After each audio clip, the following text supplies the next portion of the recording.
A man I had never met handed me a piece of paper and told me I didn't own my own shoreline. 800 feet of lakefront, 22 years of mortgage payments and property taxes. And this man, clipboard in hand, clean boots, never worked a day outside in his life, was standing 40 feet from my dock telling me it belonged to the public now. I am a retired civil engineer. I have read more surveys, plat maps, and legal descriptions than most attorneys have. So I read his paper, and I knew two things immediately. Harlan Cross had made a serious mistake, and he had absolutely no idea who he was dealing with. What happened next took 8 months, one licensed surveyor, one sharp attorney, and a deed error that Harlan Cross's own title company missed. He ended up paying me $47,000. This is that story. Before I get into what happened, let me tell you who I am. My name is Dale, 68 years old, retired civil engineer, 30 years reading surveys, plat maps, and legal descriptions for a living. I am not a lawyer, but I knew how to read a deed, and that made all the difference. But to understand why any of that mattered, you need to go back with me to 2002, when I was 56 years old, and Carol and I were looking for the last home we would ever buy. We looked at 14 properties over 18 months. Too small, wrong water access, bad road, neighbor too close. There was always something. Then our realtor called about a listing on Lake Harrowfield in northern Minnesota. Private lake, 11 lakefront parcels total. And this listing had something I had stopped expecting to find. 800 linear feet of private shoreline, deed described, running from the north property pin all the way to the cedar grove at the south end. I drove out alone first, stood at the water's edge for about 20 minutes. Then I called Carol and said, "This is it." We closed in April of 2002. Warranty deed. My name and Carol's name. The legal description ran a full paragraph, meets and bounds from a 1947 survey, each bearing and distance spelled out to the hundredth of a foot. I read that description 4 times at the closing table. Old habit. 30 years of reading legal descriptions does that to you. The first summer I built the dock myself. Pressure-treated lumber, galvanized hardware, 8 sections extending 30 feet out into the water.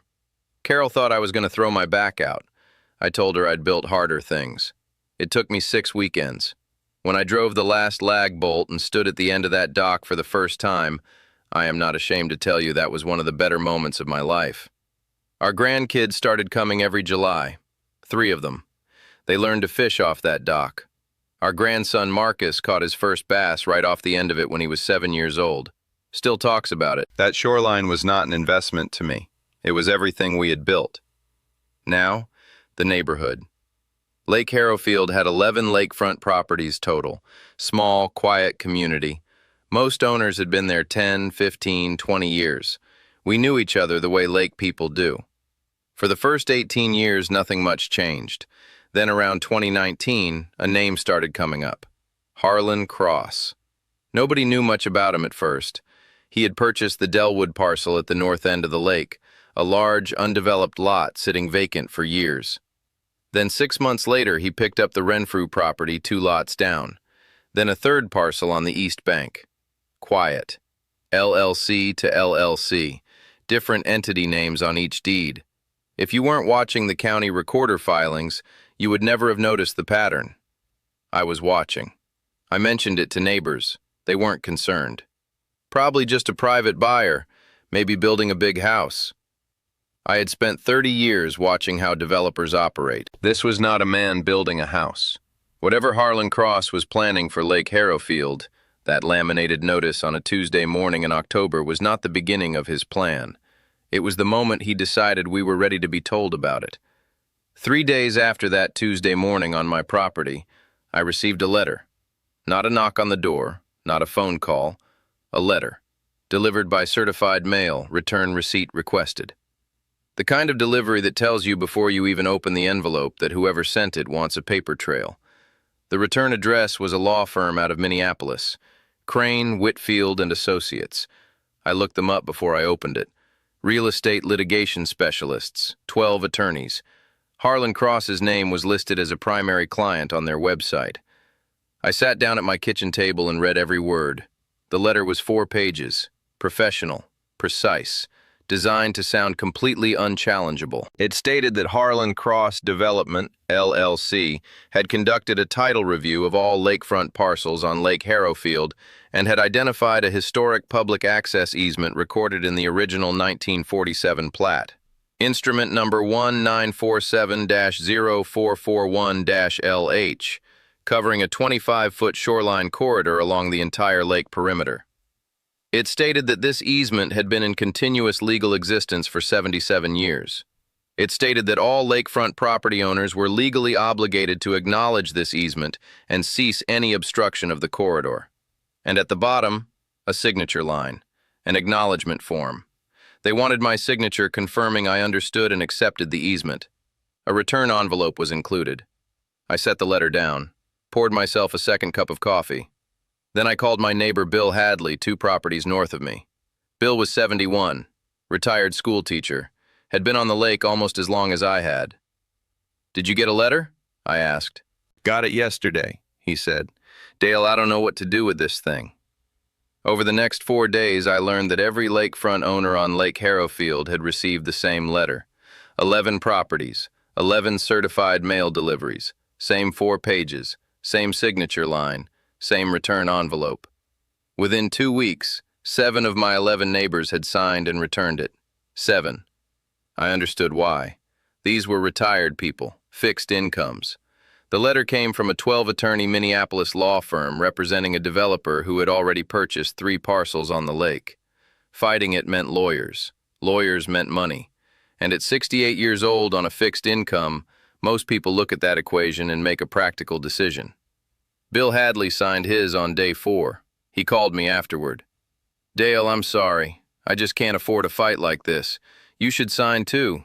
These guys have everything lined up. You're not going to win." I told him I appreciated the call. Then I hung up and looked at that signature line for a long time. Here is what bothered me. Instrument number 1947-0441-LH. I had read the legal description on my warranty deed dozens of times over 22 years. I knew that 1947 plat. I had pulled it myself when we were doing a drainage assessment on the north side of the property back in 2011.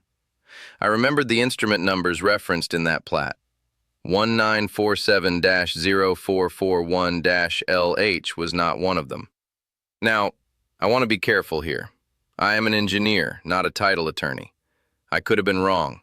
Records get amended, instruments get added. 22 years is a long time, and I had not reviewed every filing in the county recorder's index. But something was wrong. I could feel it the way you feel a bad bearing calculation before you find the error. Something in the numbers doesn't sit right, and your gut tells you to go back and check your work. So before I called an attorney, before I did anything else, I did what I had done 100 times in 30 years of engineering work. I went to find the original documents. I called Crane, Whitfield & Associates the following morning, asked them to provide a copy of Instrument 1947-0441-LH directly, the actual recorded document they were basing their easement claim on. The paralegal I spoke to was polite, professional. She told me the instrument was on file with the county recorder and I was welcome to pull it myself. I told her I intended to. What I did not tell her, what I did not tell anyone at that point, was that I had already searched the county recorder's online index the night before. Instrument number 1947-0441-LH existed, but the parcel number attached to it was not mine. The Hennepin County Recorder's office opens at 8 in the morning. I was there at 7:55. I had a yellow legal pad, 3 sharpened pencils, and a folder with copies of everything I owned. My warranty deed, my title insurance policy, and the 4-page letter from Crane, Whitfield & Associates with instrument number 1947-0441-LH circled in red. The clerk at the front desk was a woman named Donna, mid-50s, reading glasses on a lanyard. She looked at my folder and asked what I was looking for. I told her I needed to pull everything connected to a specific instrument number and cross-reference it against a parcel in the Lake Harrowfield subdivision. She looked at me for a moment. Most people who come in asking about easements don't know what a parcel cross-reference is. "You've done this before," she said. 30 years, I said. She pointed me toward the research room. I want to explain what I was actually looking for. because this matters. When land is subdivided and recorded in the United States, the county creates a plat map, a legal drawing that shows exactly how the land is divided, where the boundaries are, and what easements or restrictions apply to each parcel. Every parcel gets a unique parcel number. Every recorded instrument, every deed, every easement, every resolution gets cross-referenced to the parcel numbers it affects. That cross-reference is everything, because an easement that references the wrong parcel number does not legally attach to your land. It doesn't matter how official the letter looks. It doesn't matter how many attorneys signed it. If the instrument number doesn't connect to your parcel in the recorded index, it has no legal force over your property. That was what I was going to find out. I pulled the original 1947 Lake Harrowfield subdivision plat first. It took Donna about 10 minutes to locate the microfilm. I sat at the reader and went through it page by page. The plat showed all 11 original parcels, the lake boundary, the road easements, and 3 recorded access instruments. None of them numbered 1947-0441-LH. I wrote that down. Then I pulled instrument 1947-0441-LH directly from the index. It existed. 4 paragraphs, recorded June 14, 1947. It described a 25-foot public access corridor along a shoreline boundary, exactly as Cross's letter had stated. But the parcel number in the instrument header was LH-07. My parcel number was LH-04. I sat back in that chair and looked at the ceiling for about 30 seconds. LH-07 was the Delwood parcel, the large undeveloped lot at the north end of the lake, the first property Harlan Cross had purchased in 2019. The easement Cross was using to claim rights over my shoreline and the shorelines of 10 other lakefront owners was recorded against his own parcel. But I kept pulling records, because in 30 years of engineering work I learned one thing above everything else. You do not stop at the first answer. You keep checking until the picture is complete. I pulled the 1988 subdivision refiling. I pulled every recorded resolution in the Lake Harrowfield Index between 1947 and 2002. And on the second day, halfway through a stack of county commission resolutions from the early 1990s, I found it. Resolution 91-447, dated March 3, 1991. Be it resolved that Instrument 1947-0441-LH, recorded June 14, 1947, affecting parcel LH-07 of the Lake Harrowfield subdivision, is hereby vacated in its entirety. Said easement is extinguished and shall carry no legal force from the date of this resolution. I read it 3 times. The easement Harlan Cross had built his entire claim on had been legally extinguished by the county 33 years ago. It did not exist anymore.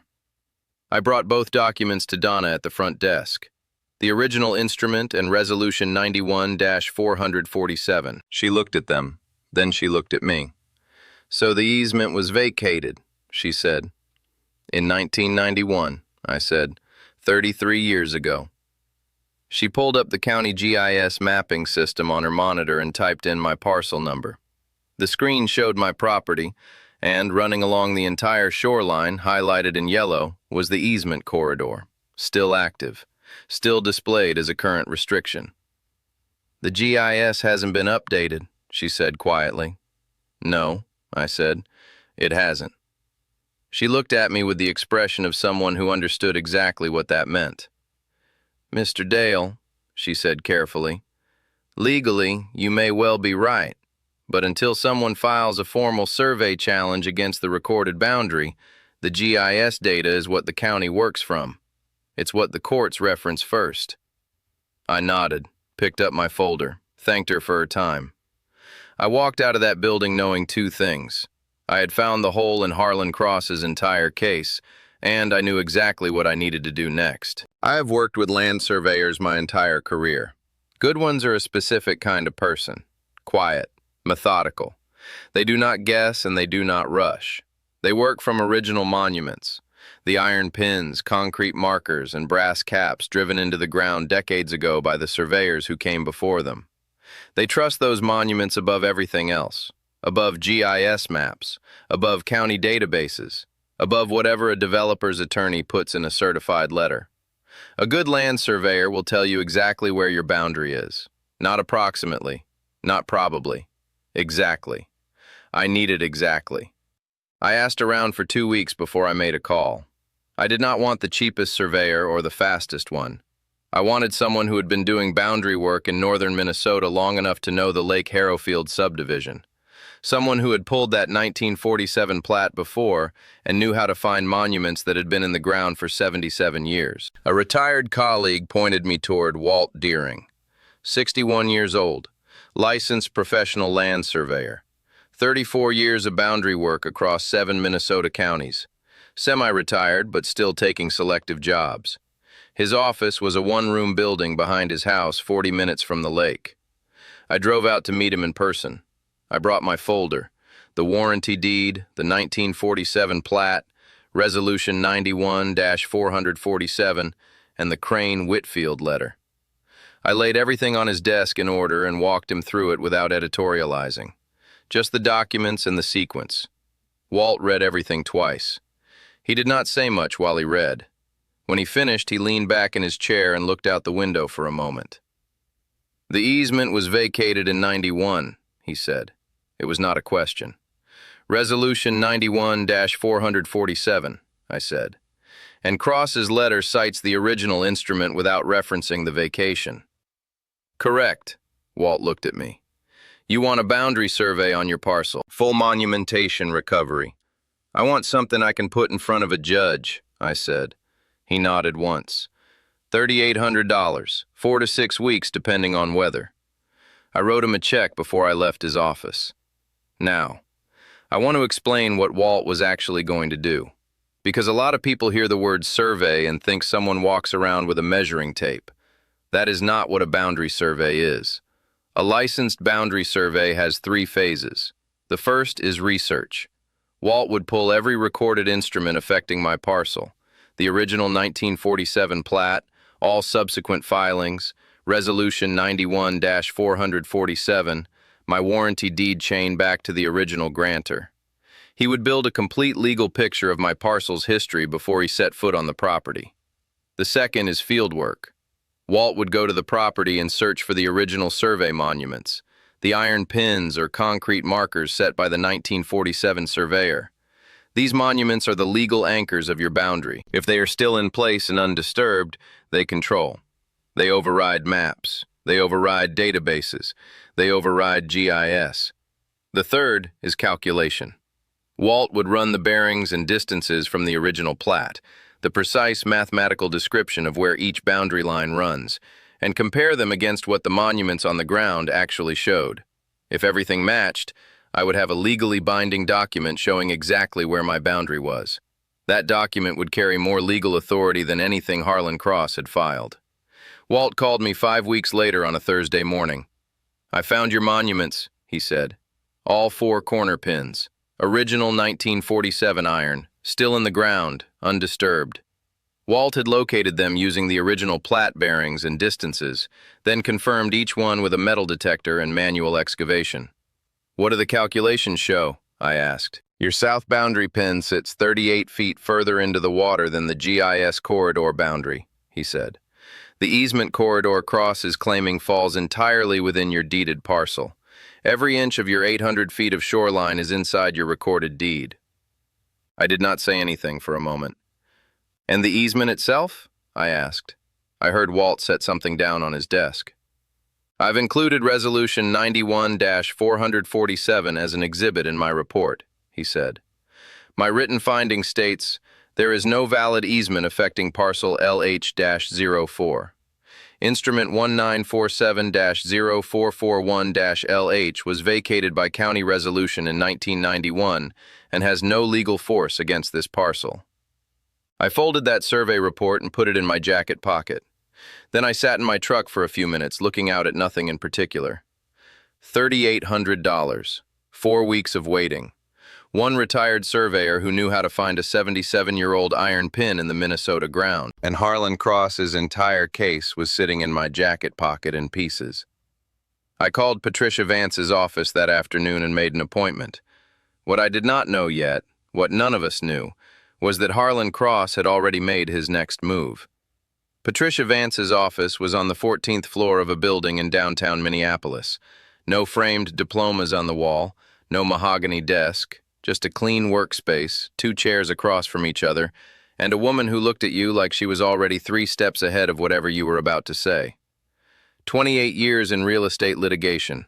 She had represented landowners, developers, municipalities, and estate heirs in property disputes across Minnesota and Wisconsin. Her assistant told me she was selective about the cases she took. She took mine in 45 minutes. I laid out the same folder I had put in front of Walt Deering. Warranty deed, 1947 plat, resolution 91-447, Walt's survey report, the Crane-Whitfield letter. I walked her through the sequence without editorializing, same as I had done with Walt. Patricia read Walt's survey report twice. She read resolution 91-447 once. Then she set everything down and looked at me. "You've already done most of the work," she said. "I know what I found," I said. "I need someone who knows what to do with it." She nodded slowly. "Before we talk strategy, I need to show you something." She turned her monitor toward me. Harlan Cross Development LLC had filed a quiet title action in Hennepin County District Court 11 days earlier. The named defendants were 4 Lake Harrowfield property owners who had not signed the acknowledgement letter. My name was first on the list. I want to explain what a quiet title action is, because this is important. A quiet title action is a lawsuit filed in court asking a judge to make a definitive legal ruling on who owns a disputed piece of property or who holds valid rights over it. Once a judge rules, the decision is recorded against the title permanently. It quiets all competing claims. Developers use quiet title actions for a specific reason. They are expensive to defend. Even if you are completely right, even if the law is entirely on your side, defending a quiet title action in district court can cost $40,000, $60,000, more if it goes to trial. And the developer filing the action knows this. He is not always trying to win in court. Sometimes he is trying to make the cost of fighting higher than the cost of settling. Patricia looked at me steadily when she explained this. "Cross knows his easement claim is weak," she said, "but he's betting that weak beats expensive for most people." "What's his end goal?" I asked. "Resort access," she said. "He needs public shoreline access for the development he's planning. If he can establish even a 10-foot corridor, by settlement, not by court order, he files it as a recorded easement and builds his project around it." 3 days later, the settlement offer arrived. 4 pages, same law firm, Crane, Whitfield, and Associates. The terms were straightforward. Cross would drop the quiet title action. All defendants would grant a permanent 10-foot public access strip along their water line. The strip would be recorded as a perpetual easement running with the land, meaning every future owner of my property would be bound by it forever. In exchange, no legal fees, no court dates, no risk.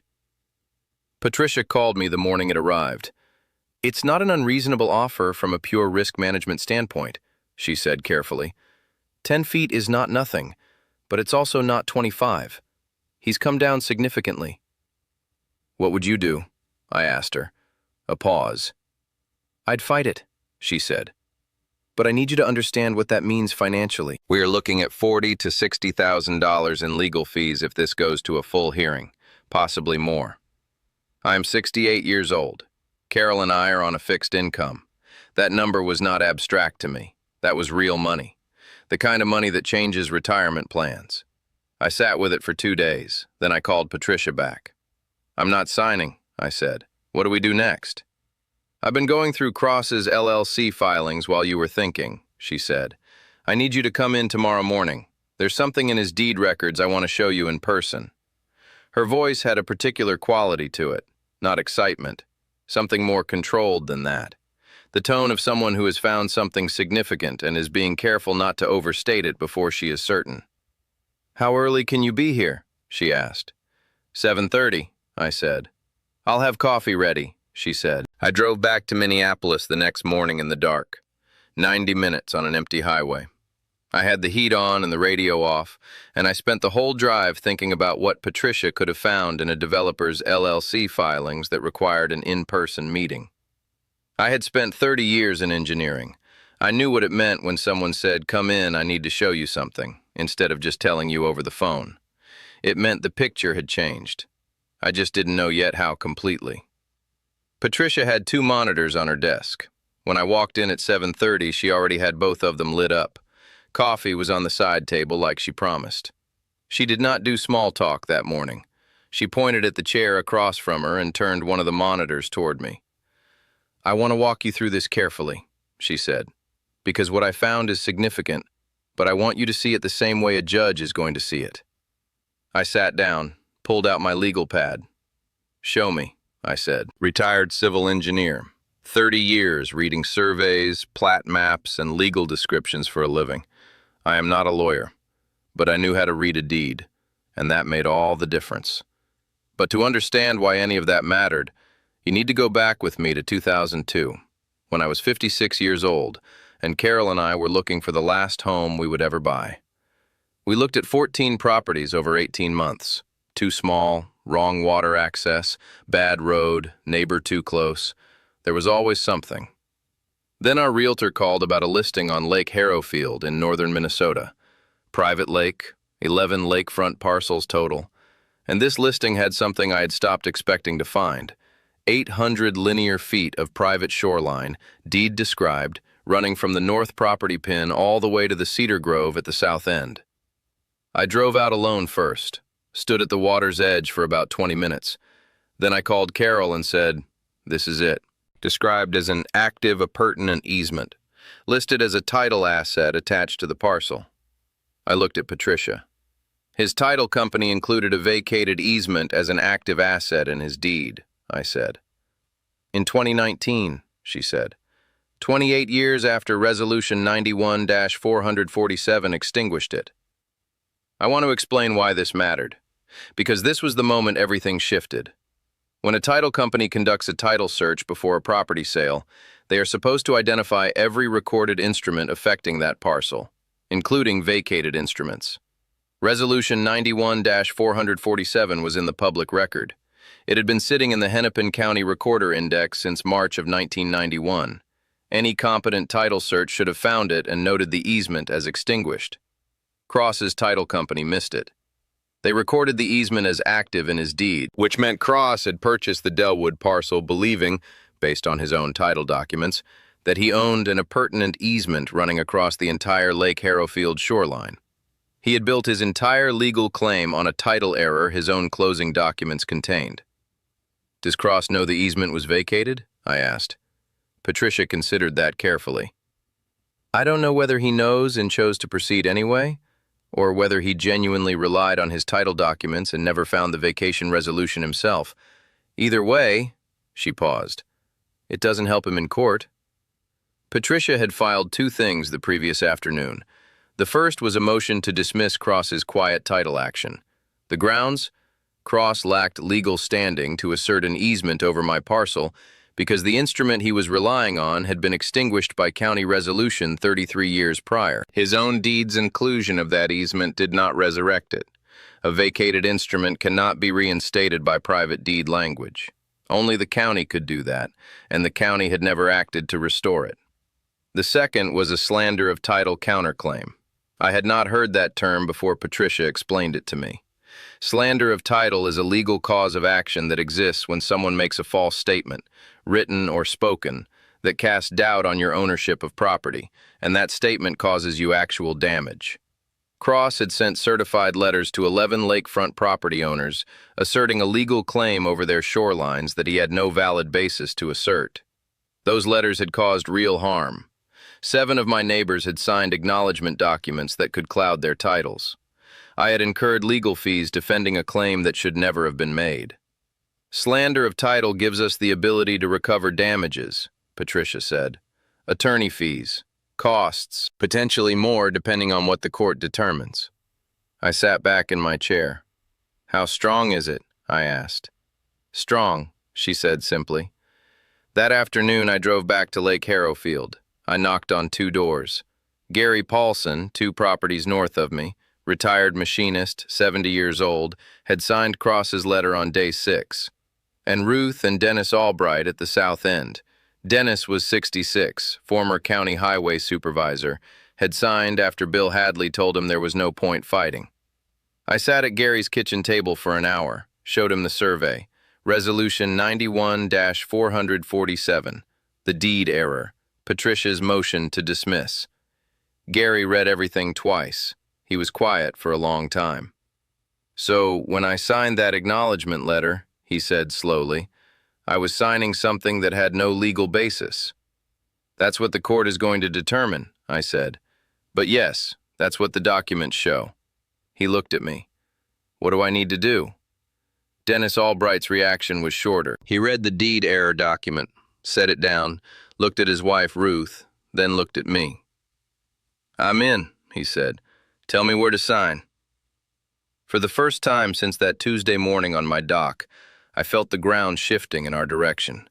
3 property owners, 1 survey, 1 vacated resolution, 1 title error that Harlan Cross's own closing documents contained. Patricia had said it simply when I called her that evening to tell her Gary and Dennis were joining the defense. Good, she said, because Cross's attorney just called. The hearing date has been set. The hearing was set for a Thursday morning in November. Courtroom 14B, Hennepin County District Court, 3rd floor. I had been in courtrooms before, arbitration panels, municipal hearings, zoning boards, but those were professional settings, conference rooms with name placards and bottled water. This was different. This room had wood paneling that went up 12 feet, fluorescent lighting that made everyone look slightly older than they were, rows of fixed gallery benches behind a low wooden rail, the smell of old paper and central heating, and the particular stillness of a place where serious things get decided and nobody raises their voice. I arrived 45 minutes early. Patricia was already there. She had 2 banker's boxes on the defense table. Every document, every filing, every exhibit organized and tabbed in sequence. I had seen her work for 8 months. I already knew she did not leave things to chance. But sitting there watching her lay out those exhibits, color-coded tabs, numbered in order, every page flagged, I understood for the first time how completely she had prepared for this morning. Walt Deering was sitting in the gallery behind us in a gray suit and a bolo tie. 61 years old, and he looked like exactly what he was, a man who had spent 34 years outside in all weather finding iron pins in frozen ground. Gary Paulson and Dennis Albright were there too, my 2 coalition neighbors, sitting together 3 rows back. Gary gave me a nod when I came in. Dennis just looked straight ahead, the face of a man who had made his decision and was done second-guessing it. I sat down next to Patricia and looked across the aisle. Harlan Cross's legal team was 4 attorneys. 4. Crane. Whitfield had sent their full weight. The lead attorney was a man named Stuart Bellamy, senior partner, silver hair, charcoal suit, the kind of practiced courtroom stillness that comes from decades of doing exactly this for a living. He did not look at me when I sat down. He was reviewing documents with the focused calm of someone who had been in this room 100 times and intended to be there 100 more.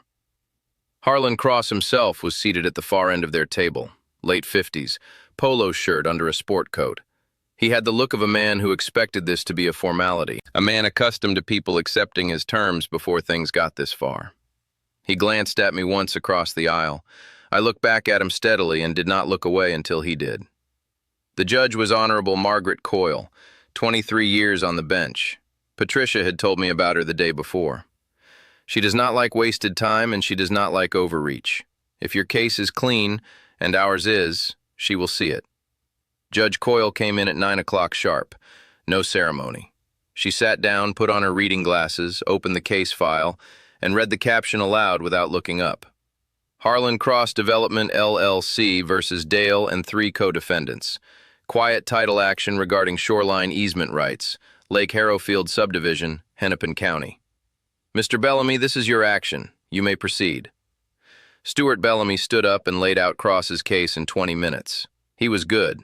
I will give him that. He walked Judge Coyle through the 1947 plat, the original easement instrument, the historical significance of public lake access in Minnesota, and the legal theory of customary use doctrine. The argument that even if the recorded easement had been vacated, decades of public use of the shoreline had created a common law right of access that superseded the vacation resolution.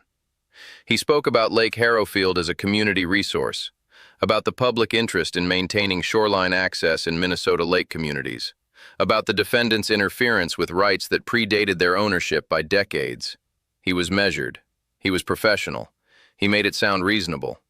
Patricia wrote one word on her legal pad and slid it toward me without looking up from her notes. Watch. Judge Coyle let Bellamy finish. Then she took off her reading glasses and looked at him over the top of the frames. Mr. Bellamy, your customary use argument. Which specific section of Minnesota statute are you relying on? Bellamy answered smoothly. Cited two appellate decisions, one from 1987, one from 2003. Standard cases. Patricia had told me about both of them the week before. Judge Coyle wrote something down. And the documented evidence of public use of the defendant's specific shoreline parcels. What does that consist of? A pause. Brief. Almost imperceptible. But I caught it. Your Honor, the customary use of Lake Harrowfield as a whole. I asked about the defendant's specific parcels, Mr. Bellamy. Another pause. Slightly longer this time.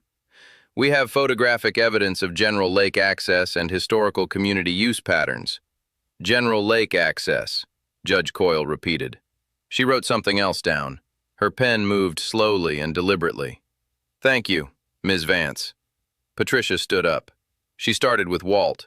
Walt Deering took the stand with a cardboard tube under his arm containing a rolled print of his survey. He was sworn in, stated his credentials without elaboration. 34 years, licensed professional land surveyor, 7 Minnesota counties, over 2,000 boundary surveys completed. And Patricia walked him through the entire case methodically. The 1947 plat, the original bearing and distance calls for parcel LH-04. The research phase, every recorded instrument pulled, every filing cross-referenced. The fieldwork, 4 days on the property in September, metal detector, hand excavation, monument recovery. Mr. Deering, describe what you found in the field, Patricia said. 4 original iron pins, Walt said. Corner monuments consistent with 1947 survey methodology. Still in the ground, undisturbed. Each one located within 2 inches of its theoretical position based on the original plat bearings and distances. What does it mean when original monuments are found undisturbed? It means the boundary is where the 1947 surveyor put it, Walt said simply. The monuments control. They override maps, databases, and GIS systems. They are the legal boundary. Then Patricia asked him to unroll the survey print. Walt unrolled it on the witness stand and held it up toward the bench. Judge Coyle leaned forward slightly. The print showed my parcel in precise detail. Every bearing, every distance, every monument location marked and annotated. And running along the water line in a separate color was the easement corridor Cross was claiming. 38 feet inside my deeded boundary line. 38 feet of my own property. Mr. Deering, Patricia said, in your professional opinion as a licensed land surveyor, does the easement corridor described in Instrument 1947-0441-LH legally affect parcel LH-04? Walt set the print down and looked at the judge directly. It does not, for 2 reasons. First, the instrument was recorded against parcel LH-07, not LH-04. It never legally attached to this parcel at any point in its recorded history. Second, the instrument was vacated in its entirety by Resolution 91-447 in March of 1991. It has no legal force against any parcel on Lake Harrowfield. No further questions, Patricia said. Bellamy stood up for cross-examination. He spent 12 minutes trying to find a crack in Walt's testimony. He challenged the age of the monuments. Could they have been moved or replaced in 77 years? He questioned the confirmation methodology. Was there documentary evidence these specific pins were original 1947 installations? He raised soil disturbance, freeze-thaw cycles, the possibility of error accumulation over decades of non-survey. Walt answered every question the same way, quietly, specifically, without a trace of irritation. He referenced his field notes by page number.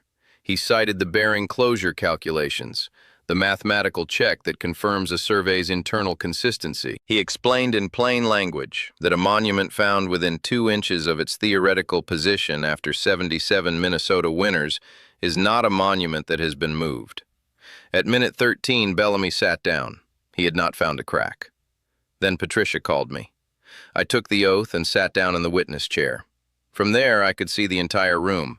Patricia at the defense table, Carol in the third row of the gallery, Gary and Dennis beside her, and Harlan Cross 15 feet to my left, staring at the exhibit binders in front of him. Patricia walked me through the sequence calmly and in order. The certified letter, the drive to the county recorder, the 2 days pulling records, instrument 1947-0441-LH and the parcel number discrepancy. Resolution 91-447, the GIS system showing an extinguished easement as active, the decision to hire Walt.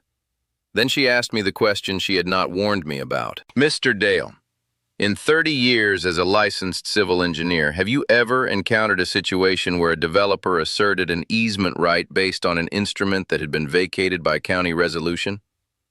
I looked at her. Then I looked at Judge Coyle. No, I said.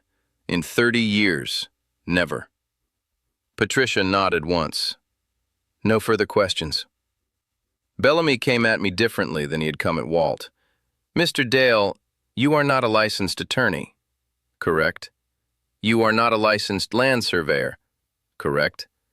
So when you drove to the county recorder's office and began pulling instruments and cross-referencing parcel numbers, you were doing that as a private citizen with no professional authority to interpret those documents? I looked at him evenly. I spent 30 years reading the same documents professionally, but I did not interpret anything in this case. I found the documents. I hired a licensed surveyor to interpret them. His report is in evidence. His testimony is in the record. Bellamy shifted. You recruited 2 of the other defendants to join your defense after the quiet title action was filed. I showed them the same documents I showed my attorney, I said. They made their own decisions. You shared legal strategy with them. Patricia was on her feet. Objection. Assumes facts not in evidence. Sustained, Judge Coyle said without looking up. Bellamy tried 2 more angles. Patricia objected once more. Both sustained. At minute 11, he sat down for the last time. Closing arguments took 30 minutes. Bellamy leaned hard on customary use, on public interest, on the history of Minnesota lake communities and the tradition of shared shoreline access. He was doing what good attorneys do when the documents are against them. He was arguing principle over fact and hoping the principle was enough. Patricia was 11 minutes. No theatrics, no elevated language. The easement was vacated in 1991 by recorded county resolution. Cross's own deed contained a title error built on that vacated instrument. Cross lacked legal standing to assert rights over land his own closing documents misrepresented. The survey confirmed the defendant's deeded boundaries to the 100th of a foot. The resolution confirmed the easement's complete extinction 33 years prior. Your Honor, Patricia said at the close, this case is not complicated. It just required someone willing to go find the original documents. She sat down. Judge Coyle looked at both tables for a long moment. The room was completely silent. I'll have a decision by end of week, she said. I walked out of courtroom 14B at 12:47 in the afternoon. Carol was waiting in the hallway. She had been sitting in that gallery for 3.5 hours without saying a word. She looked at me and I looked at her, and for a moment neither of us spoke. How did it go? She asked quietly. I thought about Judge Coyle's pen moving slowly when Bellamy couldn't name specific parcel evidence. I thought about Walt holding that survey print toward the bench. I thought about Patricia's last 11 words. I think, I said, we made them work for nothing. The call came on a Friday afternoon. I was out on the dock when my phone rang, 3 days after the hearing. I had spent those 3 days doing what I always do when I am waiting on something I cannot control. I kept busy.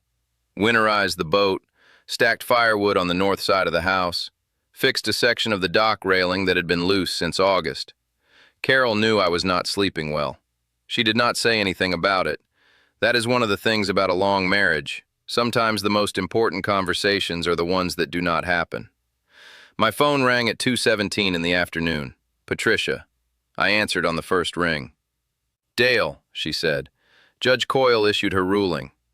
I sat down on the dock bench. The lake was flat and gray. November light, low and thin, coming off the water at a shallow angle. "Tell me," I said. Patricia read me the key language directly from the ruling.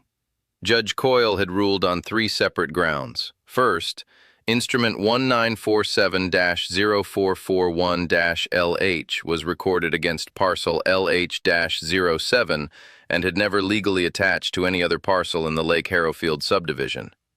Cross's assertion of easement rights over the defendant's parcels had no valid basis in the recorded title chain. Second, Resolution 91-447, adopted by the Hennepin County Board of Commissioners on March 3, 1991, had vacated Instrument 1947-0441-LH in its entirety. The easement had been legally extinguished 33 years prior. No subsequent private deed language, including the language in Cross's own recorded deed, could resurrect a vacated public instrument. Only a new county action could do that, and no such action had ever been taken. Third, Cross's customary use argument failed for lack of evidence. The plaintiff had presented no documentation of specific, continuous, open public use of the defendant's individual shoreline parcels. General photographic evidence of lake access did not meet the legal threshold required to establish customary use rights over privately owned property. On all 3 grounds, Cross's quiet title action was dismissed with prejudice. I want to make sure you understand what that means. Dismissed with prejudice means it is finished, permanently. Cross cannot refile. He cannot bring the same claim again under any amended theory. The ruling is entered into the public record against his case, forever. I sat on that dock bench and looked out at the water for a long moment after Patricia finished reading. "Is it done?" I asked. "It's done," she said. But Patricia was not finished. "There's still the counterclaim," she said. Our slander of title counterclaim had not gone to a full hearing. 3 days after Judge Coyle issued her ruling, Cross's attorney called Patricia directly. They wanted to settle. I want to be honest about something here. I did not file that counterclaim out of greed. I filed it because what Harlan Cross had done caused real harm to real people. 7 of my neighbors had signed acknowledgement documents based on a legal claim Cross had no valid basis to make. Those signatures were sitting in a developer's files. They could have been used, in a future filing, in a future sale, in a future title dispute, to argue that those property owners had voluntarily acknowledged an easement that never legally existed. That needed to be undone completely. Patricia negotiated the settlement over 4 days. The final terms? Cross would pay $47,000 to cover legal fees, survey costs, and damages. Cross would send written notification to all 11 Lake Harrowfield property owners, confirming that the easement claim had been dismissed, and that the acknowledgement letters previously collected carried no legal force whatsoever. The county recorder's office would be notified in writing to update its records reflecting Resolution 91-447 and the dismissal of the quiet title action. And Cross's LLC would record a formal instrument in the county deed index, permanently releasing any claimed easement interest over every Lake Harrowfield parcel.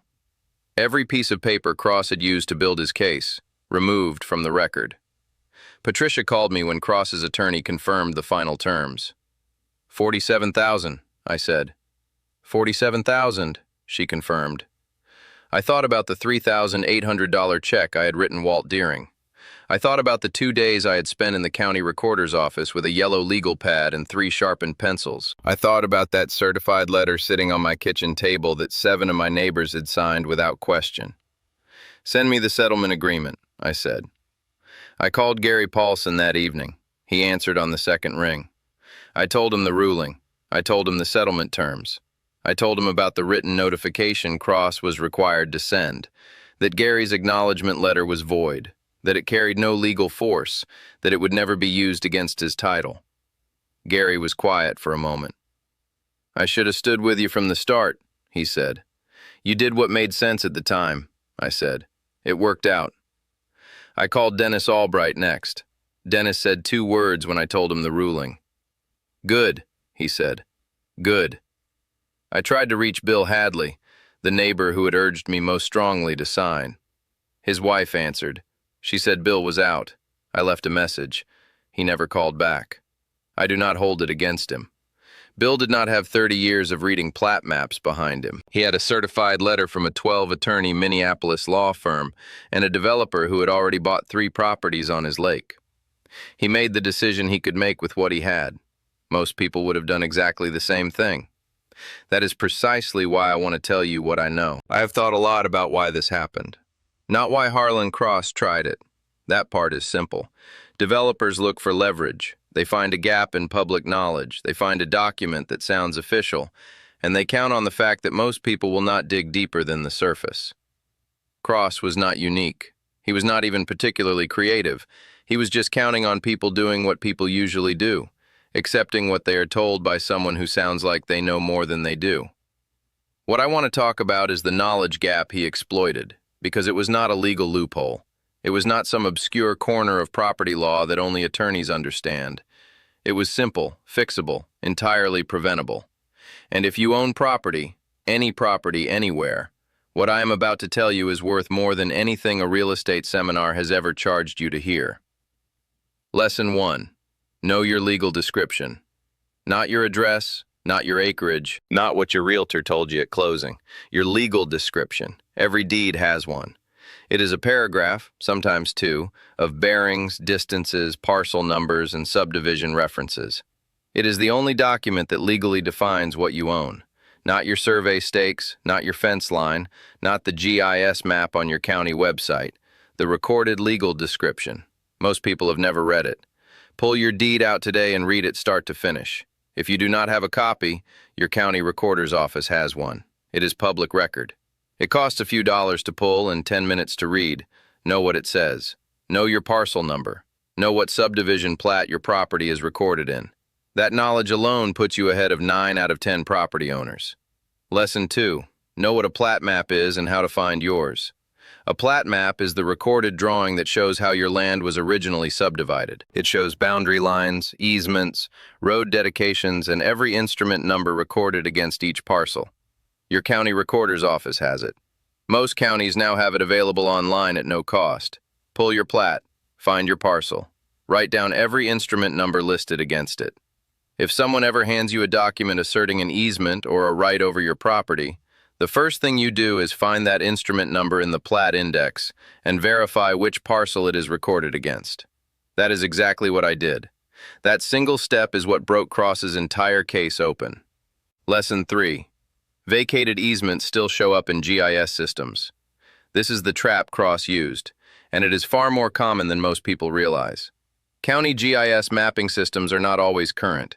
Easements that were legally extinguished years or even decades ago can still appear as active restrictions on a digital map because nobody updated the database. That shoreline was not an investment to me.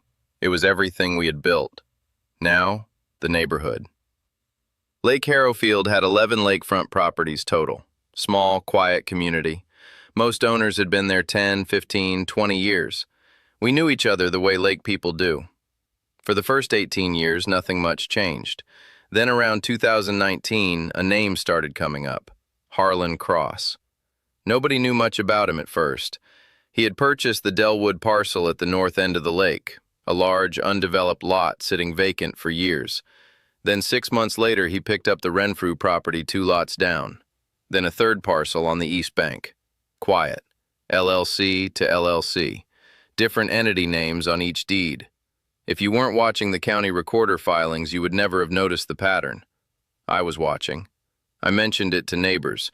They weren't concerned. Probably just a private buyer, maybe building a big house. I had spent 30 years watching how developers operate. This was not a man building a house. Whatever Harlan Cross was planning for Lake Harrowfield, that laminated notice on a Tuesday morning in October was not the beginning of his plan. It was the moment he decided we were ready to be told about it. 3 days after that Tuesday morning on my property, I received a letter. Not a knock on the door, not a phone call, a letter. Delivered by certified mail, return receipt requested. The kind of delivery that tells you before you even open the envelope that whoever sent it wants a paper trail. The return address was a law firm out of Minneapolis, Crane, Whitfield, and Associates. I looked them up before I opened it. real estate litigation specialists, 12 attorneys. Harlan Cross's name was listed as a primary client on their website. I sat down at my kitchen table and read every word. The letter was 4 pages, professional, precise, designed to sound completely unchallengeable. It is not a minor remedy. It can recover attorney fees, survey costs, and actual damages. It puts real financial consequence on bad faith title claims. Cross paid $47,000 because Patricia filed that counterclaim. Without it, we win the quiet title case and walk away with nothing but our legal fees paid out of pocket. If someone is clouding your title with a claim they cannot legally support, talk to a real estate litigation attorney. Ask specifically about slander of title. You may have considerably more options than you think. Lesson 6. Check the LLC. If a developer is making claims against your property, look them up. Your state's Secretary of State website lists every registered LLC. It is free, it is public. Search every entity name associated with that developer and run each one through your county deed index. Pull the legal descriptions in their recorded deeds. Read them the same way you read your own. Check every instrument number they reference. Then check whether those instruments are still active, or whether they were vacated years ago and nobody caught it.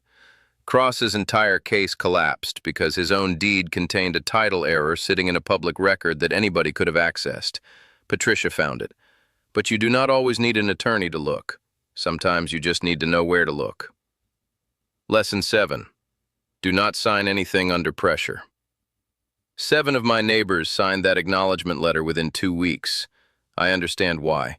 The letter came from a 12-attorney Minneapolis law firm. It was 4 pages of professional legal language. It arrived by certified mail with a return envelope already included. Everything about it was designed to make signing feel like the only reasonable option. But here is what signing that letter actually did. It placed a document in a developer's files asserting that those property owners had voluntarily acknowledged an easement over their own land, an easement that had been legally extinguished 33 years earlier. An easement that had no valid basis whatsoever. If you receive a letter asserting any kind of right over your property, do not sign it the same week. Do not sign it the same month. Go pull your deed. Go pull your plat. Go find the instrument number they are citing and verify it yourself. You have time. The documents are not going anywhere, and neither is your property, if you know what you own.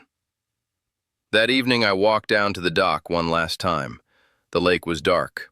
Temperature had dropped since afternoon, the first real cold of the season coming down from the north. I could see my breath. I stood at the end of that dock and looked out at 800 feet of shoreline running in both directions.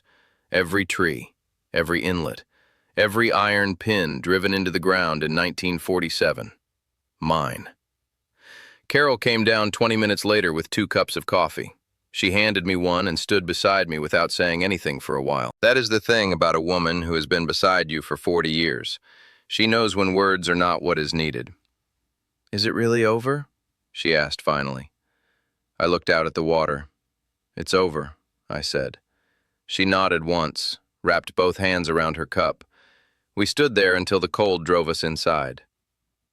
I think about Bill Hadley sometimes, and the other 5 neighbors who signed that letter and never said a word about it afterward. Good people, reasonable people, people who worked their whole lives for what they had and then handed a piece of it away because a law firm sent them a certified letter and they did not know they had any other option. That is what I want to change. Not every property dispute is winnable. Not every developer makes the kind of mistake Harlan Cross made. There are cases where the easement is real, where the legal description is genuinely ambiguous, where a fight costs more than it recovers. But you cannot know any of that if you do not understand your own documents.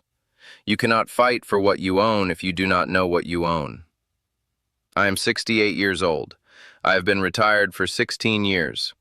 I built that dock with my own hands, and I have stood at the end of it almost every morning since. My grandson, Marcus, the one who caught his first bass off that dock when he was 7, he is 23 now, finishing college, talking about buying his first piece of land someday. I'm going to make sure he knows how to read a deed before he signs one. That is the only inheritance that matters, not the property itself, but knowing how to protect it. If this story helped you, If it gave you one thing you are going to do differently when it comes to your own property, then subscribe to this channel. Every week I cover stories exactly like this one. Real people, real property disputes, real outcomes. The kind of stories that teach you something you can actually use. And I want to hear from you. If you have ever had a developer, a neighbor, a government office, or anyone else try to assert a right over your land, tell me about it in the comments. I read every one. And more often than not, your story is someone else's warning. One more thing. If you know someone who owns property, a family member, a neighbor, a friend, share this video with them. Not because it is interesting, because it is useful. They may need it more than they know.